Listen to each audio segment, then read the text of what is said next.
ఉచిత చేప పిల్లల పంపిణీ జరగని గ్రామాల చెరువులు కుంటలకు 2025-26 ఆర్థిక సంవత్సరానికి ఇచ్చిన కౌలును తక్షణమే రద్దు చేయాలని రామడుగు ప్రాజెక్టు గంగపుత్ర చైతన్య సమితి నాయకుడు పల్లెకొండ నర్సయ్య డిమాండ్ చేశారు.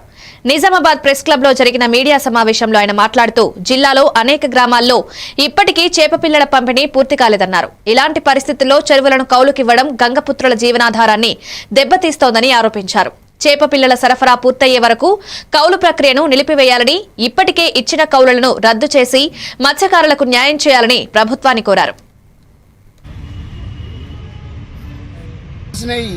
8,10,000 చేప పిల్లలు, 65 ఎల్లమ్మ చెరువు, బొమ్మిడి చెరువు 35,000, పిండంకుంట 40,000, మొత్తం మాకు రావాల్సిన 11 లక్షల చిల్లరకు ఈరోజు మాకు వచ్చింది ఏంటంటే 55,000 సీడ్ మాత్రమే రావడం జరిగింది. ఇంకా మాకు రావాల్సింది 9 లక్షల సీడ్ మాకుంది, బాకీ ఉంది. కాబట్టి మేము లక్షల్లో కౌలు కడుతున్నాము ప్రభుత్వానికి.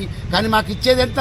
మేము పెట్టేది రూపాయి అయితే మాకు ఇచ్చేది చారాన్నో 10 పైసలు ఇచ్చి చేతులు దుప్పుకుంటున్న ప్రభుత్వం. కాబట్టి దయచేసి ప్రభుత్వం వెంటనే స్పందించి మాకు న్యాయం చేయాలని చెప్పని ఈ మీడియా ద్వారా ప్రభుత్వాన్ని డిమాండ్ చేస్తున్నాము.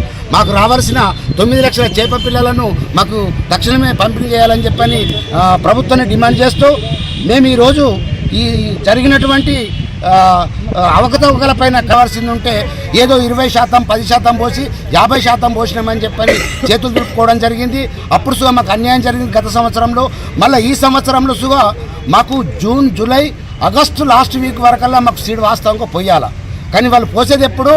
డిసెంబర్, జనవరిలో పోస్తున్నారు. మాకు సీజన్ ఎప్పుడు స్టార్ట్ అవుతుంది? చేపల వేట మాకు స్టార్ట్ అయ్యేది ఫిబ్రవరి, మే నెలలో మాకు సీజన్ స్టార్ట్ అవుతుంది. ఇప్పుడు ఈ డిసెంబర్, జనవరిలో వస్తే ఈ చేపలు పెరగాలి ఎప్పుడు, మేము పట్టుకోవాలి ఎప్పుడు, అమ్ముకోవాలి ఎప్పుడు, అభివృద్ధి చెందాలి ఎప్పుడు? మరి ఇదంతా ప్రభుత్వం ఆలోచించాలా. మరి ప్రభుత్వం ఆలోచించకుండా ఏదో మేము ఉచితంగా ఇస్తున్నాం అని చెప్పడం తప్ప, గొప్పలు చెప్పడమే తప్ప మరి మమ్మల్ని మాత్రం ఏ క్వశ్చన్ అభివృద్ధి చేయడం లేదు, అభివృద్ధి చెందుతలేము సుగా. ప్రభుత్వం వెంటనే నేను చెప్తున్న ఒకటే, ప్రభుత్వం ఏదైతే చేయాలనుకుంటుందో